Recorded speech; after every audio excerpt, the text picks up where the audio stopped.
Yeah, so anyway, Leon, I was thinking maybe we shouldn't...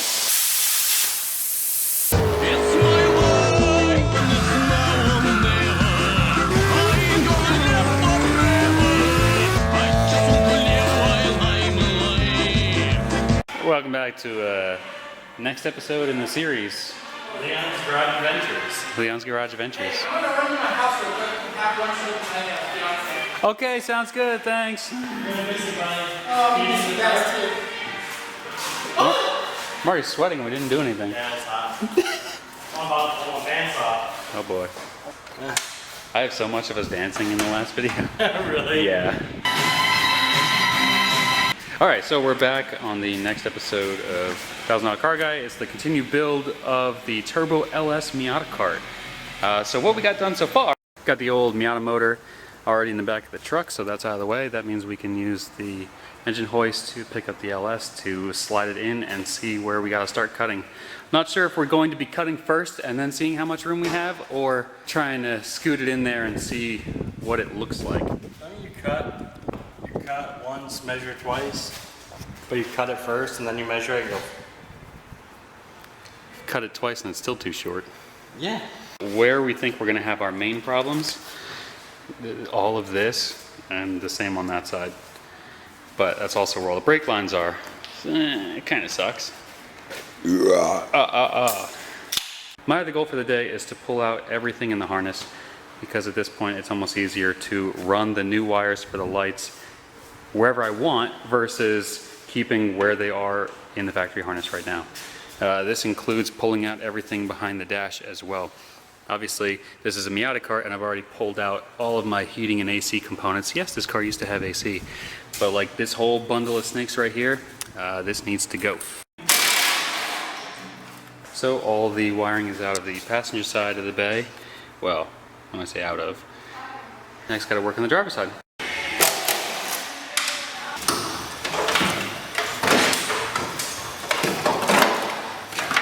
Here it is, basically wireless. Still the ignition control system is all there, so I should be able to salvage those connectors and then steal the other half off of the harness over there. But what a pain in the butt trying to fish that thing out. The passenger side was super easy compared to it, and it actually splits in the middle with a bunch of connectors, so that's great. So it's like a left side and right side. But this is what a Miata looks like without the whole dash wiring. And here is the whole harness. We'll get a better look at it some other time. Yeah, so anyway, Leon, I was thinking maybe we shouldn't... never mind.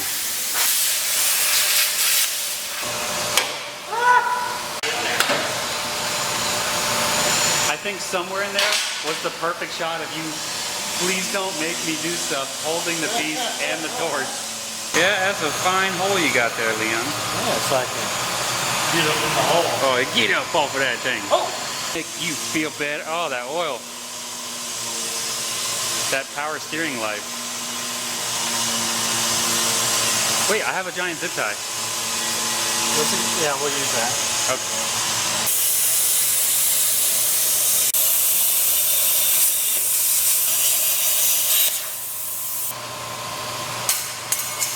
Best $700 ever.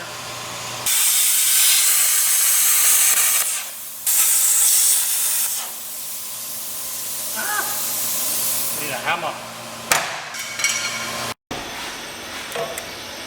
Oh.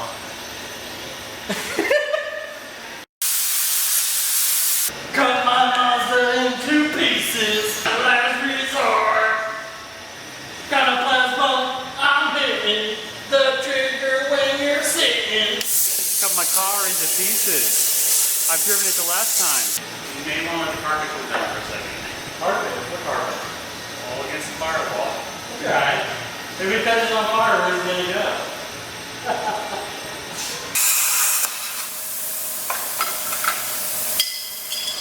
I literally have a show just called Leon Cuts Things Up with a Plasma. I like that show. Why? Why? Running around it. It's not braced inside there? All the ones I've seen, all this is cut out. That one picture you saw. I'm just following that one picture I saw on Google. What's the worst that can happen? We ruin it? This is just a rough cut. We can clean it up after. Anyway, just in case anyone else wanted to see what's going on, in case they're ever doing this to their car. And we're trying to do like a budget one. We're not trying to buy the... Almost free. Yes. Like, Trying not to use the tubular control. yeah, we're not spending $4,000 on a kit. That's never going to happen. That's great if you can, but we're not going to. We're cheap as fuck. Yeah, so. Okay, next up we're going to roll the... What are you doing? Next up we're going to roll the motor over, bolt the transmission up to it, and try and slide it in. Well, that's as low as she's going to go. It's currently sitting on the steering rack, so she ain't gonna go any lower than that. So she's a high boy right there. She's a high boy? Well, I said she's a high boy. Tranos. Tranos. You can go ahead and let that down now. Alright. Ooh, that's dark. There we go. Alright, so we gotta obviously get all the bolt holes in. Yeah. So we got this guy here. We got some clearance issue there, which isn't bad at all. This side of the tunnel is a little bit more. So like, from like, actually probably start here all the way up to, I mean, this whole area needs to get like knocked in. Which if you look at the pedal, it's okay. It's got plenty of room to move over. Oh, there it is. Yeah. Yeah, we got room. It might be a little hot near that pedal, but it always was in a Miata. Yeah. The bad part is this one up top. It's gonna move It's up. like being on a KA. Yeah. And then down here, Oh yeah, down here we kind of just notched it a little bit to move, make some clearance for the. Yes. Here to here. Yeah, listen to the phone. We can look Cut all the way around. So this is what people are paying $4,000 for. Oh, just for this to clear, or what? When you setting your subframe out to be... But does it drop? It comes with the mounts too, I should say that. Okay. Does it drop the motor down further? I don't know how it can. Well, I mean, they It could scoots they further could back. drop the rack down further. You space it out? Sure, Andrew. One other thing, we should probably show them maybe some of the dimensions that we've got up top. Just a quick measurement because what the heck. Just in case you guys wanted to see what's Right going from on the here. inside here to the center is about right about 14, say 14 and a 16th Okay. or an eighth. It's like, it's pretty close.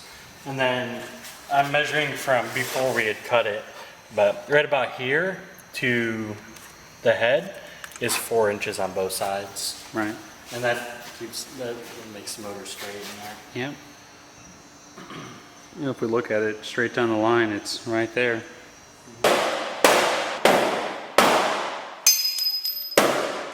Now, what was your rule of thumb about beating in transmission tunnels? Better to hit it a lot less with a much larger hammer than do fine work with a small hammer? Yes. Man, I wish I remembered where these bolts went. Nice radius. I was going for that. I see that. You want to plug in the plasma? Yeah, boy. You want to plug in that plasma? And I'm going to cut it here, here, Just give us a big access window. here, here, because it's a curve. Cut it across there, and then we'll just push it up, and then we'll just cut a couple of triangles for the sides.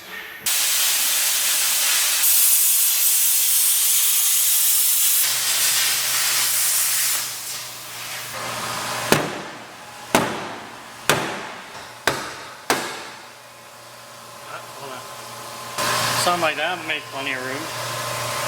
Yeah. Now she got a vent hole. Yeah, just like the Ford. Oh wait, Maybe we should talk about that Ford. you want to talk about what we did on our break time today? Let's go talk about a Ford. Okay. You bought a 1930 Ford. Yes. I told you I'm getting older and I was about to retire. You know, this is like my first car, you know, Yeah. back in the 30s. See, a few hours ago when we were on our lunch break, Leon ended up buying this 1930 Ford. Model A. I don't know. I guess. That's it. That's Yeah. all. Talk to him more about it on the next episode of Leon's Garage Adventures. Yeah, if anyone wants to see it, go check out the channel. I'll have a link in the description below so you guys can just take it easy and scoot on over to Leon's channel. He builds a lot of cool stuff. Hey look, fireworks. It's anybody that doesn't know, it's the New Year's 31st. Yeah, this video probably won't even be out for, what, a week? Maybe 2 days, we'll see. Yeah. We'll see. Oh man, look at all these projects. You can't even see in the camera. Wow. I can make it brighter at home though. LS, LS, LS, LS. And then, You want LS? You want LS? You want LS? Turbo, turbo, turbo. it's a blowout sale. You get a turbo. You get a turbo. I'm in the office. I'm David Mountain and I'm the dealer of the people. Dealer of human people. The human people. The transmission tunnel is proving to be a far more worthy adversary than originally expected. So it's like 9:30, 9:40, something like that. We're just gonna go get some dinner real quick and then come right back. I don't think so late. Boop. I think it's only like 7. No, it's like 10. 9:41. Whatever. Whatever, man. You weren't there. You weren't there, man. Alright, Andrew, what did you do when I was gone? Oh, dang, look at you. That's a nice straight line you made. If you close your eyes, it looks like Ray Charles did it. So, we're back under here a couple hours later.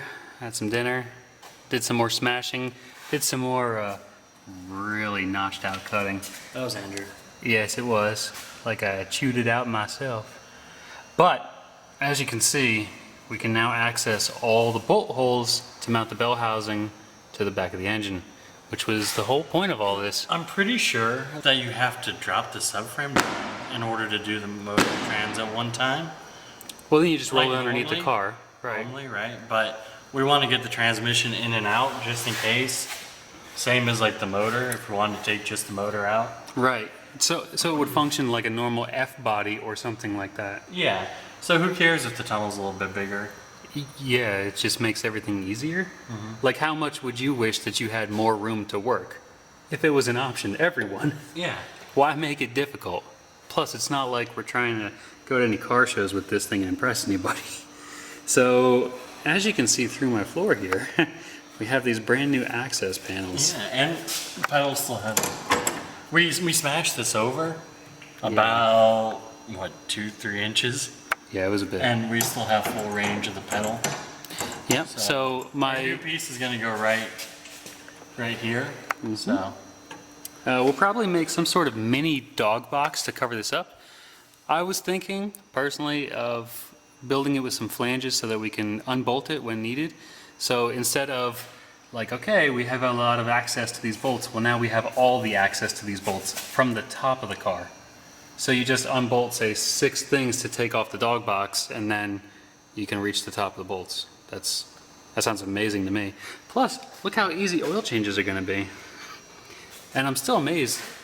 This is all that was required to fit this stock truck oil pan onto the crossmember.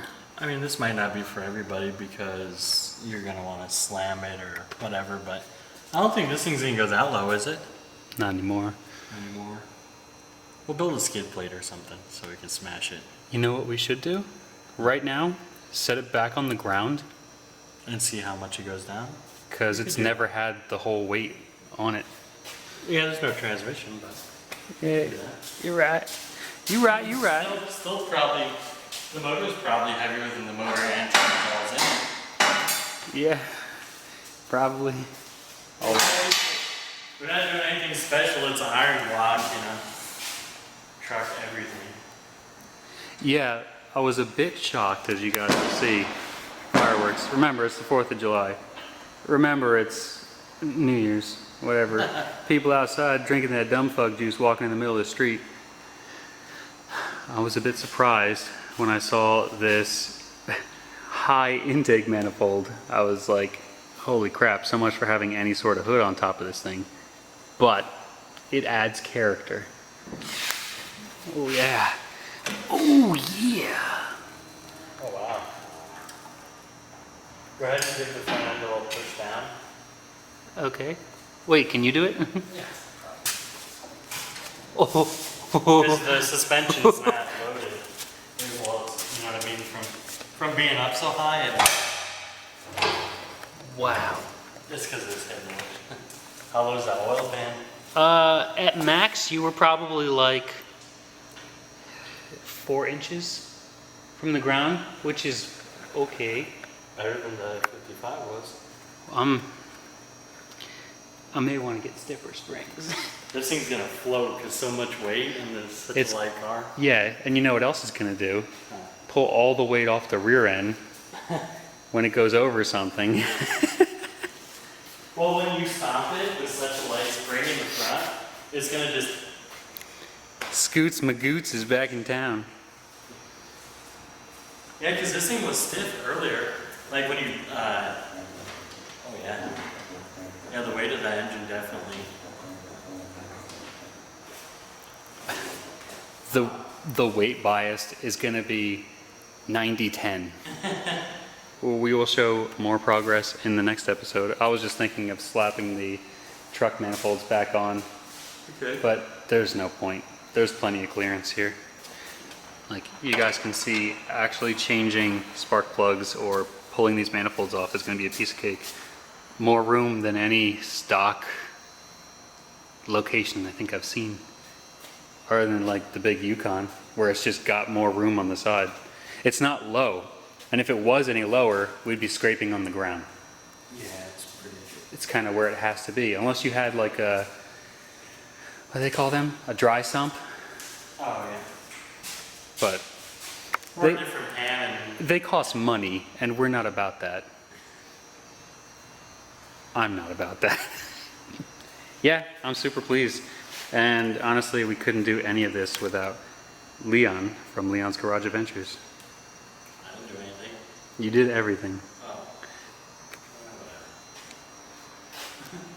Yeah.